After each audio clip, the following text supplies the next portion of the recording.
Hello and welcome to another episode of Boundary. We will discuss the question, what is personal identity? So a first approach to this is describing self as substance, which describes identity, identical persons being those having identical human bodies. However, it does not quite follow the human instinct, as in the case of hunger's greater pain. Imagine that you switch brains with your siblings.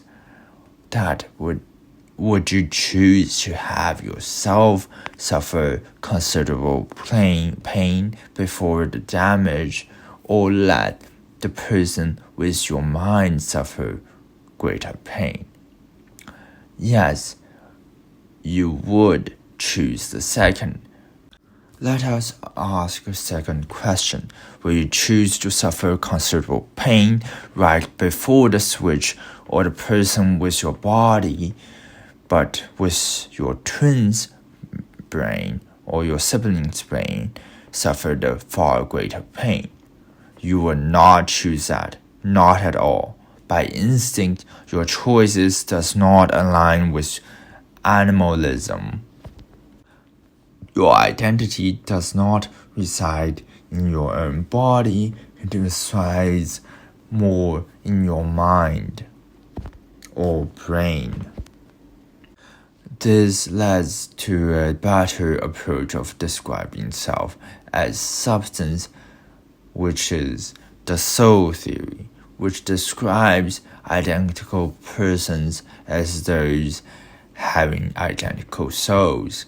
Kant objects this idea by stating that just as motion can be transferred from a billiard ball to another, he claims that consciousness can be transferred from one soul to another. If your consciousness occupied a series of different souls, you would still be considered yourself, identical to the person at the beginning, because you have all of his or her memories. Having the same soul, thus, is not a necessary condition for being the same person. This objection gives way to a different type of approach to the questions.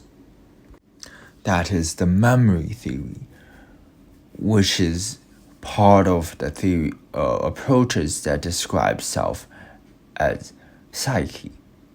Like what Kant mentions, a major part is that identical persons are those who share the same memories, which is memory theories. Memory theory allows one person to inhabit more than one body, and two people who inhabit the same body are all allowed.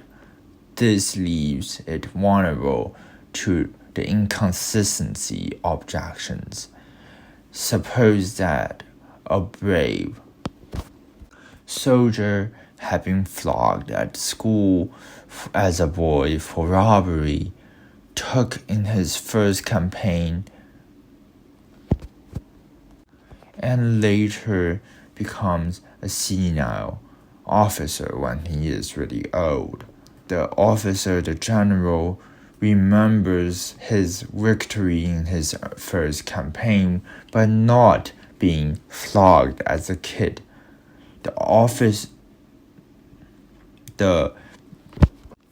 The soldier remember being flogged as a kid. Then we can see now that the officer is identical to the boy in the start. The senile general is identical to the officer who participated in the first campaign, but not the boy. This violates the principle of the transitivity of identity. It cannot be correct in this way. So we need something to explain this, which is indirect memory. overlapping theories of memories can constitute a person. Thus, through overlapping memories, the identity continues through a person's life. However, there is also a circularity concern.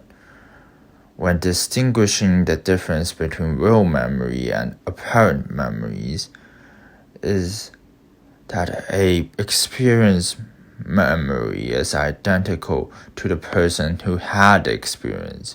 If we had to use the notion of personal identity to explain real memories, then we can't use real memories to explain personal identity. It would be circular. A solution to this is by defining identity through quasi-memory, which is an apparent memory that is caused in the right way by an actual experience. It is defined as the following. I have an accurate quasi-memory of a past experience. If I seem to remember having such an experience and someone did have this experience, my apparent memory is causally dependent on that past experience. To object this, there is the insufficient objection.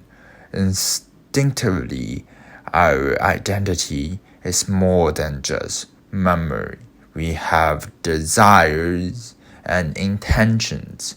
Desires is connected to other mental states like our beliefs, our values, and our attitudes.